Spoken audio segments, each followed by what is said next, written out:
It was supposed to be the holiday of a lifetime. A glorious honeymoon in paradise for a golden couple. She a beauty queen, and he a sports star. Until a brutal murder brought an abrupt end to their cherished dreams. I'm Donald McIntyre, and this is my investigation into one of the most distressing, tragic and memorable murders of recent years.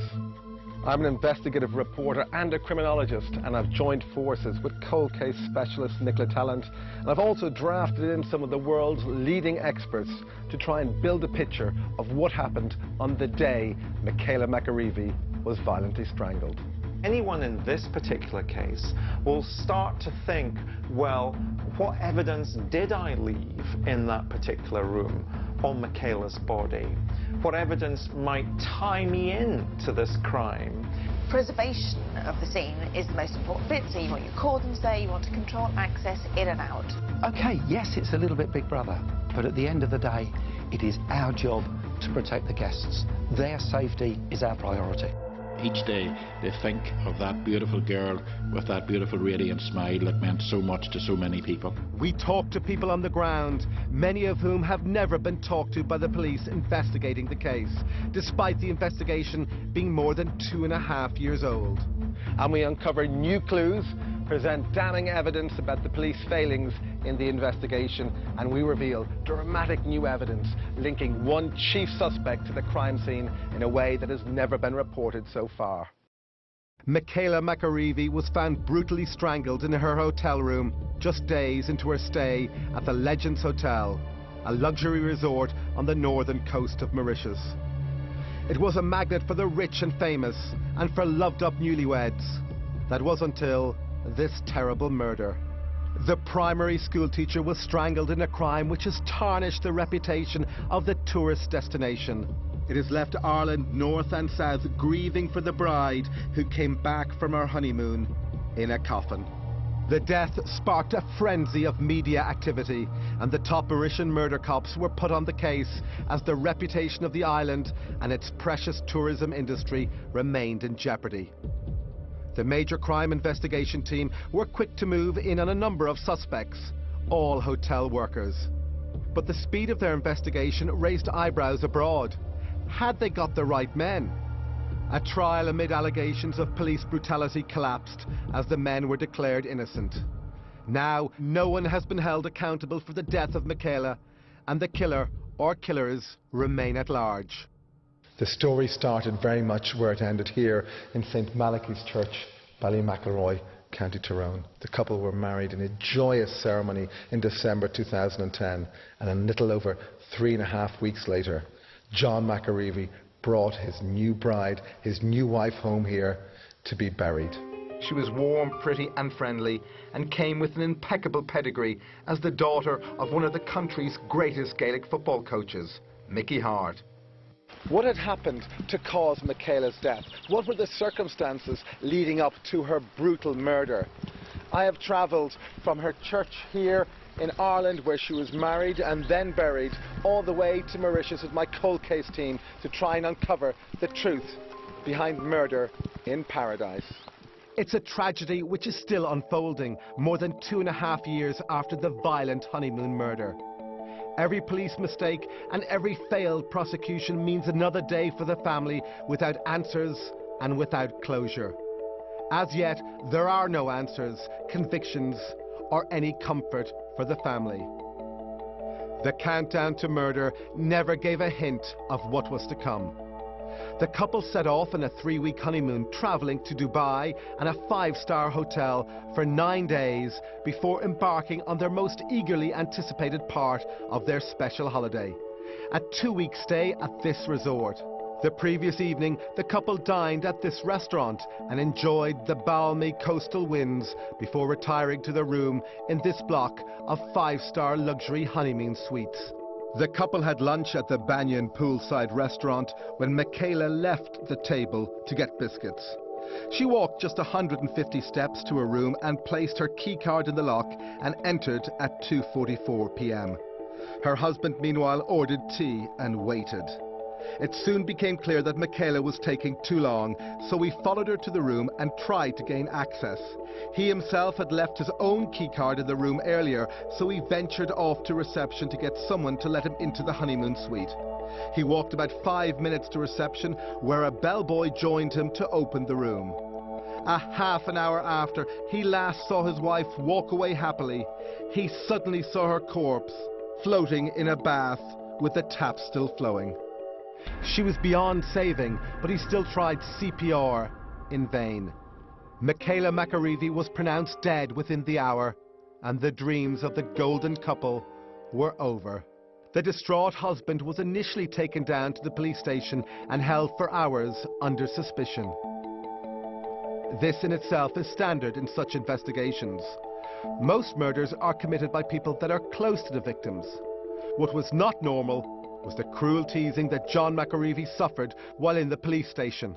Obviously, he was treated as a suspect, which was probably quite right in the beginning, to some extent, but when he was taken down to the police station, he was put in a room on his own.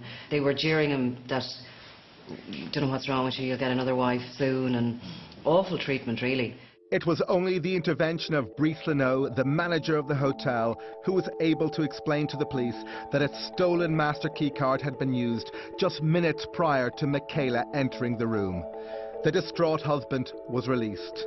It was clear from then that it was an inside job. Our cold case team believe that the murder took place in the following manner. A hotel insider, we think perhaps a security officer who had access to keys, entered the premises, entered this room at 2:42 p.m. on one Monday afternoon in January. 2 minutes later, Michaela entered the room. We believe that as Michaela entered the room, the thief was already in the bathroom alcove, a little mezzanine, just slightly raised above the bedroom section. We believe that as Michaela entered the room, the thief was here and considered his options. If the thief was a cleaner, he or she simply would have said, "Oh, I'm cleaning the room," and nothing would have been said. It's a normal hotel situation. Perhaps, though, he was in a security uniform, which the police, we understand, now believe, and he felt that his presence could not be explained away. So he hid in the bathroom, in the toilet, hoping that Michaela would go in and leave very quickly and he'd be able to escape. That didn't happen. Now Michaela came in. She decided she would use the toilet, go into the toilet for whatever reason. The killer was startled. Michaela started to run. The thief panicked. He grabbed her from behind and held her tight until all life evaporated from her. He didn't have a weapon to hand. What was he to do? He could have run. He chose to take the most desperate of actions and kill Michaela. As soon as he realized that Michaela was dead, he placed her body curiously in the bathtub. He probably did it to create an alternative reason as to why Michaela was murdered or Michaela had died, perhaps drowning. Obviously, that didn't make sense, but to him in a panic, it may have done. We know that at 3:05, and the killer may still have been in the room, that John McAreavey had signed for his bar bill and had tried to case the room to gain access to see where Michaela was. No sign of her. He decided to go to reception. At 3:26, he entered the room with the assistance of a bellboy. Tragically, he discovered the body of Michaela in the bathtub. Professor David Wilson, a crime profiler and one of the world's leading criminologists, believes that the very nature of the crime tells us a lot about the killing and how it happened. If I was profiling this crime on the day that it happened, I would be saying it was a man who did this. Most murders are committed by men. It was somebody who was able to gain access to a locked room and therefore was probably employed by the hotel. I would say the fact that the perpetrator strangled from behind implied that this wasn't interpersonal, this had no sexual element to it. And I would be saying that because it had no sexual element to it, and there were other aspects in relation to placing Michaela's body in the bath, that this wasn't planned. This is somebody who was panicking. This is somebody who was disorganized. This is somebody, therefore, who left quite a bit of evidence in the room itself that the police should have been able to harness very quickly in bringing the correct suspect to justice. But despite the abundance of evidence, the police have not secured any convictions. There's plenty of blame going around in the absence of a conviction. The foreign press are blaming the police, and the McAreavey family are blaming the hotel for allowing a possible theft ring to operate in the hotel, ultimately, they say, costing Michaela her life. Hotel security expert and former Metropolitan Police officer Roger Blake believes that the hotel has to share some of the blame for the terrible events. First of all, you have to look very closely at the checks on the staff that you hire, to look at their backgrounds. If you are putting people in a position of responsibility, they have to not be open to temptation. So taking someone from a very, very poor background and then putting them in a position where they have access to massive wealth, to the temptation of thinking, oh dear, they won't miss that, they've got so much. That's your job as a manager, is to pick and interview your staff, to train your staff, to bring in the ethics of the position that they are in. But it's also your job never to trust anyone. Coming up, the secrets behind the killer's strange corpse cleaning ritual and new revelations about police bungling and failures in the investigation. Now, 2.5 years on, the police appear no closer to solving the case. So I've put together a cold case team to try and uncover the secrets behind this murder in paradise. With cold case investigator Nicola Tallant and criminologist Professor David Wilson, we return to the murder scene to re-examine the case from top to bottom. On the 10th of January 2011, after 3 p.m. in the afternoon, Michaela McAreavey was found strangled to death after stumbling upon a hotel employee stealing her belongings.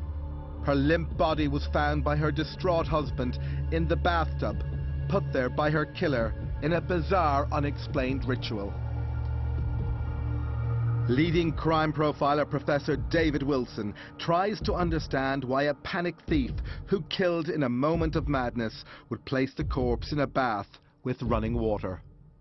A crime that started out as a robbery and eventually ends up as a murder. He's surprised, he's taken unawares, he is panicking, and therefore he's not thinking clearly, he's thinking in the moment, and therefore he has to find some way then of disposing with a body. He can't literally dig a grave and place Michaela in the grave. He can't transport her body to another part of the island because he would be seen, he would be captured on CCTV. Therefore, he's got to find some way of disposing of her body and make that disposal, as best as he can, panicking, look as if the death might have occurred through natural consequences. So there might be a sense in which he thought, I'll place her in the bath and people might think that she simply slipped into the bath, she may have drowned or so forth. The second instrumental reason is by placing her body in the bath, you also destroy a significant amount of forensic evidence. The classic phrase that one would use in these kinds of scenes is that every contact leaves a trace. Well, if you put the body in the bath, you are literally washing away the contact between the perpetrator and the victim. The critical murder clue centered on the key card used to enter room 1025, now renumbered 1026, in the aftermath of the homicide. Whoever used the master key card to enter Michaela's room 2.5 minutes before she did is almost certainly her killer. But the mechanics of these locks we've discovered can give false timings. It seems that each of the hotel's 240 room locks has its own clock and sends individual timings to the hotel security system. The locks are only synced up once every few months, meaning that the accuracy of the door entries cannot be accurately confirmed. We know the killer used a stolen master key card that was kept in the hotel security office, and that points to an inside job. Brice Leno, the hotel manager, would not give us an interview, but he did confirm this security flaw to us in a private briefing. A reading for a couple of doors down within, like at exactly the same time, I think, as Michaela was supposed to have put her key card in, which was 2:44, about 2 or 3 doors down. Somebody else put the key card in at exactly 2:44 as well, and yet that witness doesn't seem to have been interviewed or identified. Roger Blake, a security hotel expert and former police officer, believes that this is a critical failing. To have a modern system that is out of sync, the locks individually out of sync with each other. How can you prove who went in at what time? How can you prove who is guilty, who is innocent? How can you break or make an alibi if you cannot trust the lock reads? It protects you, it protects the guests, it protects the innocent, and it convicts the guilty. Despite the fact that the timings are not accurate, it is still clear that there was a stolen master keycard used to enter room 1025 just minutes before Michaela was murdered. This single fact excludes husband John McAreavey as a suspect. An autopsy would reveal that Michaela was strangled from behind, which would suggest that the murderer did not know her. Strangulation is a very sexual form of murder, and usually an experienced killer will want to see the victim face to face as the victim dies, and there are a number of reasons why he would gain sexual pleasure from that fact. He is literally watching the life of another person drain in front of his eyes. Having dispensed with John McAreavey as a suspect, the police were under huge pressure to get a conviction, and they immediately set to work with a confidence that is rare among murder squad detectives elsewhere. The police investigator, they had arrested and were about to charge the suspect so quickly, without even having done basic checks, like timing checks and stuff like that. And the lead investigator in the case was boasting that they had a 100% conviction rate. That year, there were 30 murders apart from Michaela's, and each one was solved on the basis of confession evidence. The following year, in 2012, the police also claimed to have solved all the murders, again on the basis of confessions. Professor Wilson recognises this dynamic.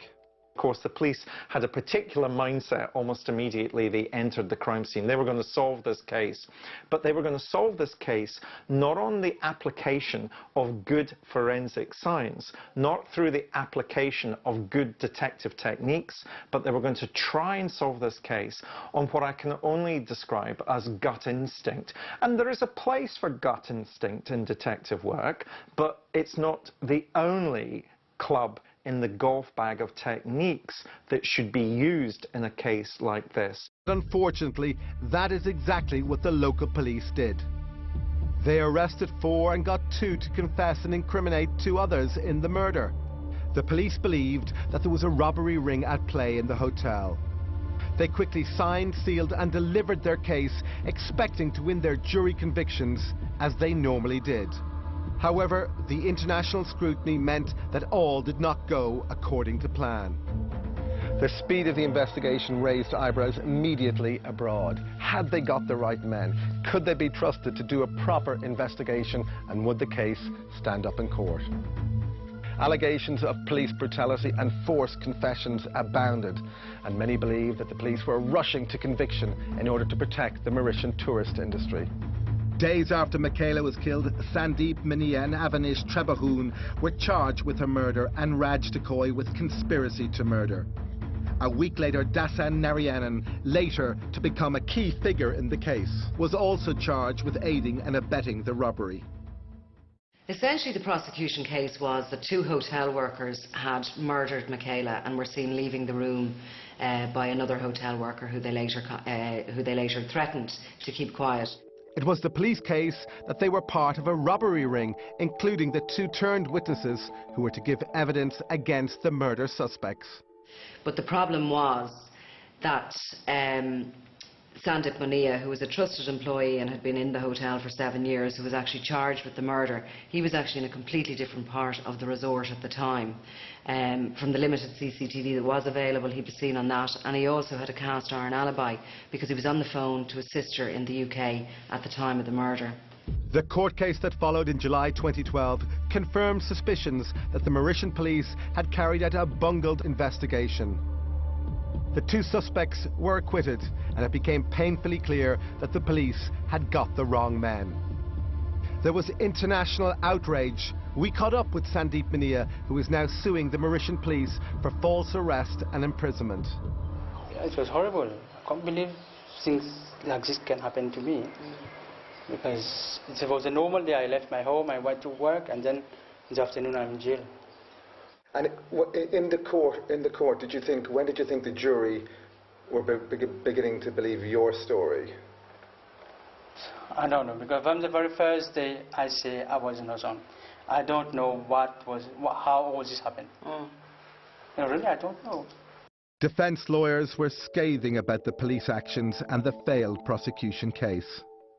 From start till the end, there have been serious shortcomings.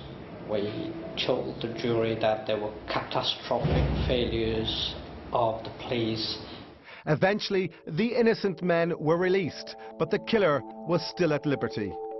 The Mauritian government moved quickly, and a number of lead investigators left the police force while a new inquiry was launched within a month. And this time, the Mauritian authorities vowed that they would carry out a full and proper investigation. It was an inside job, but the very nature of a hotel means that it should have been easy to isolate the key suspects. A hotel is very much like a small country. We control our borders. We control people that walk through the door, be it the front door for guests or the back door for staff. So every member of staff that comes in, they're checked. We check passports. We have the same passport checking system that the immigration people have. It is likely that Michaela interrupted a thief or thieves in her room and met her end in a catastrophe born out of panic and poverty. Poverty itself will breed crime, especially if you're somewhere like Mauritius or one of these lovely islands which will attract people with money. You have this greater gap between those haves and those have-nots. So consequently there will always be some jealousy, there will always be something, oh, they won't miss it, they have so much. Although one set of hotel workers have been exonerated, it should have been easy to isolate those who could have had access to the security key.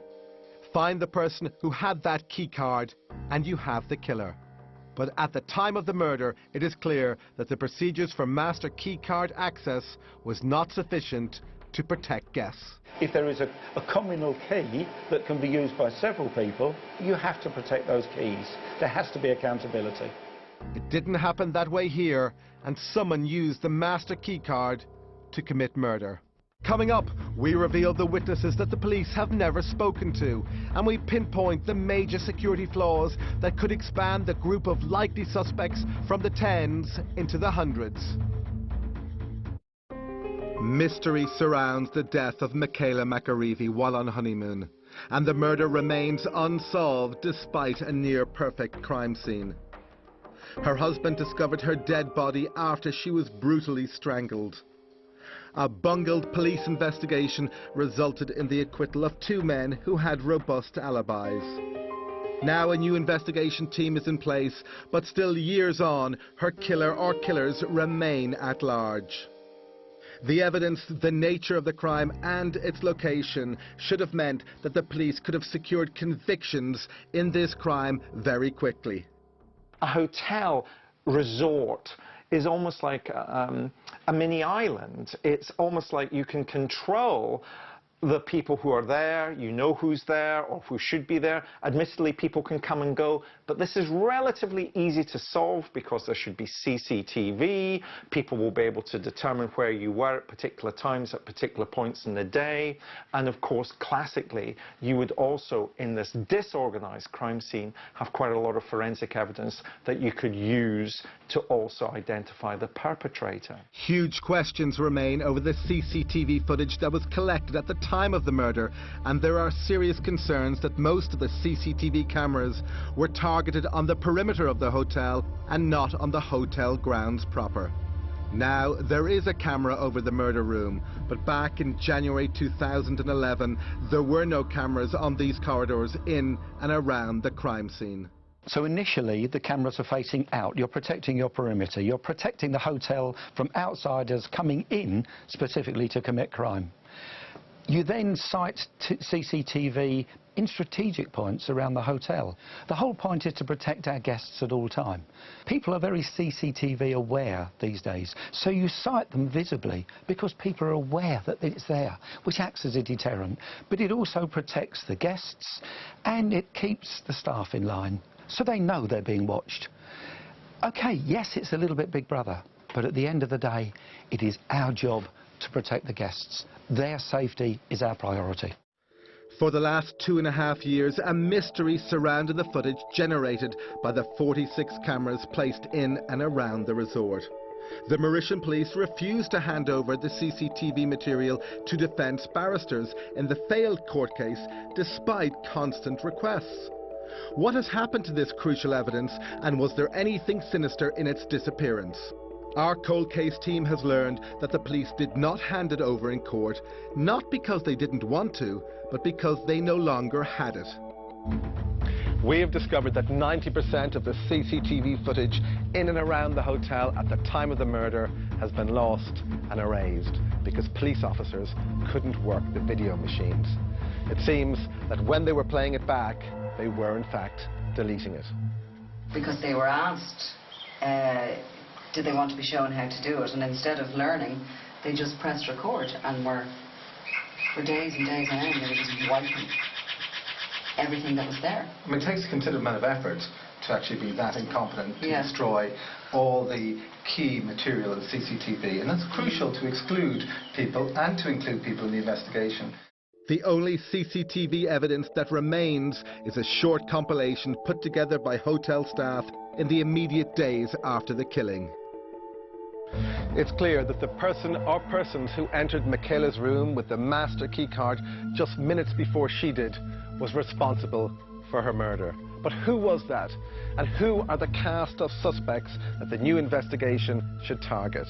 Alarmingly, our cold case team has witnessed groups of males around the resort and on the patio of the room where Michaela was killed. If these young men could get close to the room, who else could have done so? This here is the property of the resort. But the beach and the grass verges and the volcanic rock there, those outposts, that is public property. And members of the public and hawkers, fishermen, they have full access all the way along the beach, which means that there's no real way of monitoring who can get access to the property, despite the CCTV, despite the control gates, and despite the security officers. It's part of Mauritian law that its beaches are public property. So as much as the tourist resorts want to suggest that their grounds are exclusive, there is in fact open public access. Fishermen and locals regularly skirt the property, and some taunt the paranoid security staff who track the larger groups around. Here we can see a large group of boys going onto the hotel site to swim. There are also the trinket sellers and hawkers who are allowed on site by agreement of the hotel. They work several hours each day but do not undergo the same security checks as ordinary hotel workers here would do. We have a very good understanding with hotels. The directors are very kind, so they allowed us to work here, no problem. It's worth noting that none of the hawkers or any of the hotel taxi drivers or indeed members of the public who were walking on the beach on the day that Michaela was murdered were DNA tested or interviewed during the investigation of the case. But all these security concerns would never cross the mind of those guests here who are seeking an escape from the real world. But nobody here was interviewed properly, none of the guests. We've heard from taxi drivers, from locals, and confirmed from the hotel manager that a lot of people wanted out of here. And the most extraordinary admission which we've got, and we now understand this to be true, from a key source, is that the hotel manager, a man who gave CPR to Michaela, he said there was hardly a part of her body he didn't touch as he was trying to save her, you know. He himself was not DNA tested until 2012. As well as Brissano, the first responders, the policemen and the ambulance staff were not DNA tested until recently. Tracy Alexander, a specialist DNA consultant, outlines the way it should have been done. Preservation of the scene is the most important bit, so you want your cordons there, you want to control access in and out. So you can't, for example, if it's a body in a hotel room, you can't just close off the lifts and close the car parks. People might need to get out. There could be a fire. You've got to, make sure there's a certain amount of safety to it. But as far as you can restrict and then measure who's in there and who's out of there, so that you can go back to those people and sample them for any of your major evidence types to exclude them as part of the potential contamination that might have occurred at the scene. What happened? Why did the DNA sampling not deliver the results we expected? They didn't seem to collect the DNA properly at all. The motive for her killing was clearly a robbery, and yet there was obvious items like a wallet and an expensive mobile phone that had been left in the room at the time, and they weren't even swabbed for DNA. People in the resort were allowed leave without giving their DNA, and they just didn't collect it properly. But despite the critical failures first time round, Tracy Alexander believes that all is not lost. There is no case that we would never look at. There is always something to look at. All you need is just the small amount of source material that you can really get some wonderful successes. Our cold case investigators have already revealed just how difficult it's going to be for the new police team to try and repair the damage from the first flawed and failed investigation. But are the new murder squad up to the job?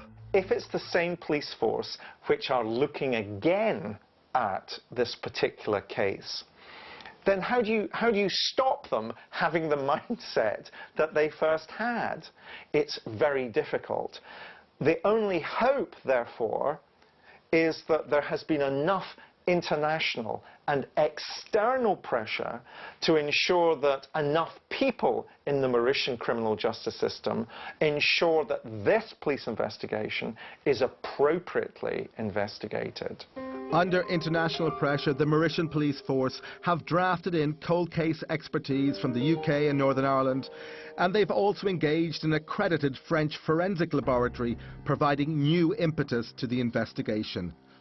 One of the fresh possibilities being considered is the exhumation of Michaela's body in the pursuit of extra DNA evidence.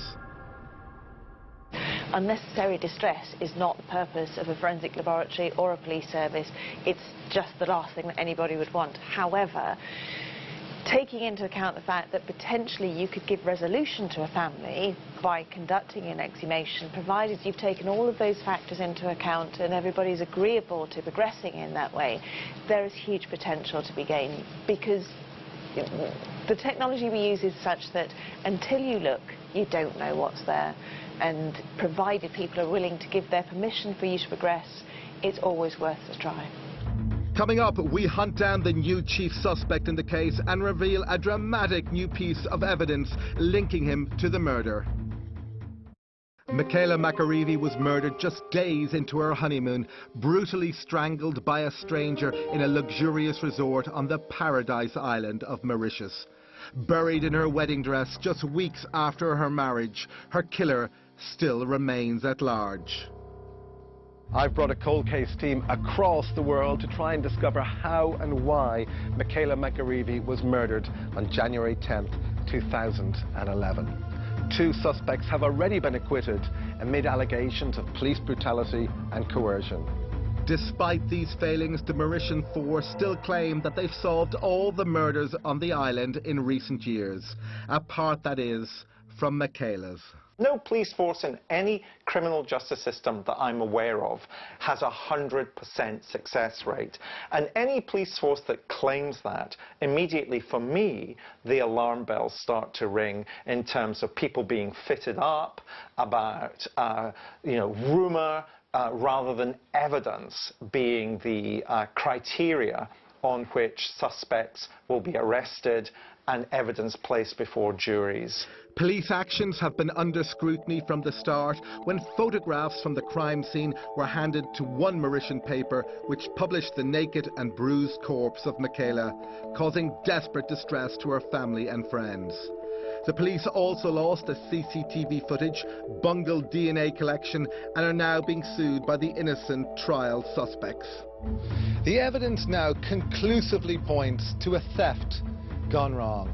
It's now clear that the killer was caught in an act of thievery, panicked, and then murdered Michaela as he attempted to escape the honeymoon suite.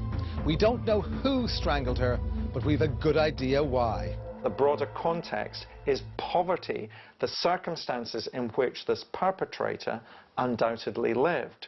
Because you've got to remember that Mauritius is a developing country, and, you know, there will be people working there for incomes that are well below the incomes they would earn in Ireland or in England. And therefore the idea that not only are you panicking because you've been caught in someone's room when you shouldn't be, the threat for you is that you're going to lose your job. And that job might be supporting not just yourself and your immediate family, it might also be supporting your extended family. Fight or flight, that was the choice facing the killer, according to former police officer and hotel security expert Roger Blake. Thieves are under stress in two very clear-cut situations: when they're attempting to enter a premises and when they leave a premises. Those are the two times usually that they will be caught, and those are the two times that their stress levels build up. So having got into the room, they're relatively safe. They can take their time, they can look around, they can steal things, but suddenly there they are with stuff on them. And then they come to leave. And that's the time that they could be discovered. They walk out of a room, or at that point they walk out and they meet the person coming in, and they're carrying something in their hands that belongs to the other person. They're caught. They're banged to rights as such. People react in different ways. People will try to lie. If they haven't got the intelligence to come out with a coherent sentence, then they may resort to violence. The case has been a disaster from the start, but one suspect looms large, someone who is picked up almost immediately by the Mauritian police. He is proving to be the central figure in the new investigation of the case, and we set about tracking him down to ask him if he was involved in Michaela's murder. This new chief suspect is Dasan Narienen, a former security guard at the hotel who was working on the day of the murder. His whereabouts around the time of Michaela's death cannot be verified, and his fingerprints were found on the counterfeit keycard that replaced the stolen master keycard in the security hut. That stolen keycard was the one used to enter Michaela's room just minutes before she was murdered. Narienen's DNA was also found on the door of the safe in the murder room, something for which he is yet to fully account for. Narienen denies being involved in the murder and says the only time he was in the room was to respond to help when the body was found. After a 24-hour search that brought us from casinos in Port Louis to a rundown shack near Terre Rouge in northern Mauritius, we found Narienen apparently unwell, we were told. This was due to the stress he was under because of the case. Narienen was the family's main breadwinner, and now that he's lost his job at the hotel, his family are struggling in poverty. We wanted to know what he remembers about the day of the murder and what he did when he went to the room to assist John McAreavey. Although he can understand English, he chose to speak through an interpreter. In the hotel, the CCTV footage sees you have gone missing for half an hour, which is the time that, within the time that Michaela was murdered.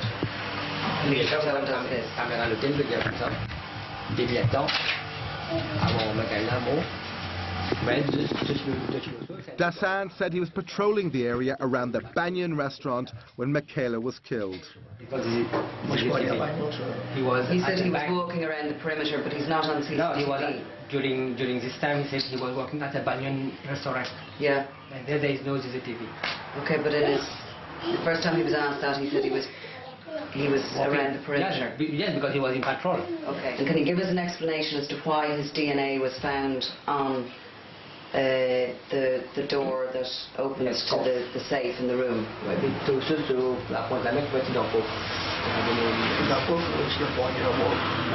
not in the cough, but in the cupboard. Yeah. Yes. Well, why was his DNA found there?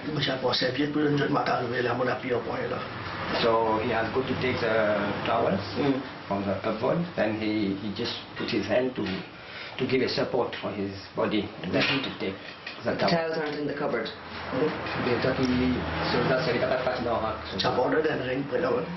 Oh, he was hanging in the ring near the cupboard.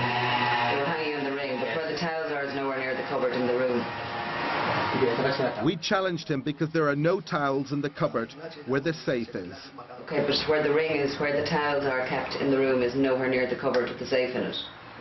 So it's too far away. Oui, parce que donc moi que inasos que ring été avec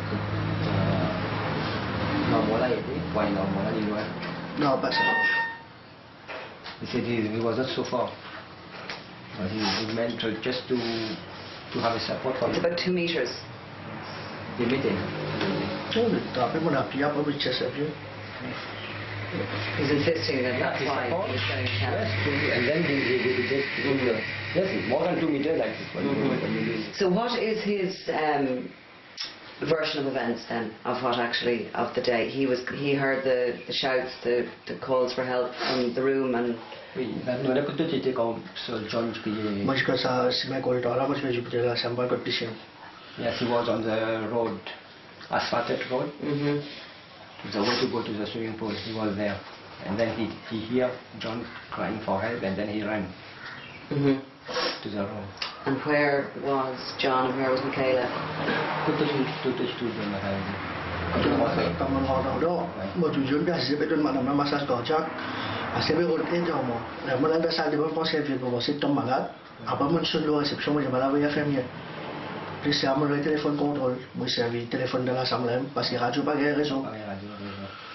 So first when he entered, he saw John round McAreavey, and he was giving the first massage, first help. And then John told him go and pick the towel. So he was picking the towel, and then he phoned the control in the room, from the room where he used the phone from the room. And then he phoned reception, and everybody came. Okay. But had he anything to do with the murder? Not again. No, nothing. But Dasan dramatically revealed something he's not told anybody so far. Incredibly, he admits that he touched Michaela's body and that his DNA may be on her corpse. At the moment, the new investigation, he is the police's #1 suspect. We've been told this. Can you just ask him now for me, is there any possibility that his DNA could be on Michaela's body? Yes. He said me, he has not just touched her by his cheek, by her cheeks, that's all. He touched her face? That's the cheeks. So his DNA will be on her body? Maybe, maybe. Okay. This new testimony represents a significant change in his position, and we've passed on this new evidence to the Mauritian Police's new murder squad for their consideration. Dasan Narayanan has been a central figure in this case for more than 2.5 years and looks likely to remain one for some time. He has declared his innocence, but whoever is the guilty party, how will they feel about the continuing pursuit of the killer? What we're dealing with in this situation now is a chief suspect who will be feeling incredibly vulnerable and clutching at straws to justify what he already knows are the weaknesses in any alibi that he can construct to explain away why his DNA might be in the room, why there might be some other types of evidence to tie him to that particular crime scene. Our information is now that there is a file with the Director of Public Prosecutions in relation to Narayanan, and that he is likely to have a case to answer in the future. Meanwhile, back in Michaela's hometown, her community and family are still coming to terms with the terrible tragedy of the bride who was buried in her wedding dress just weeks after she wore it up the aisle. Yes, the grieving goes on, the concern for the family goes on.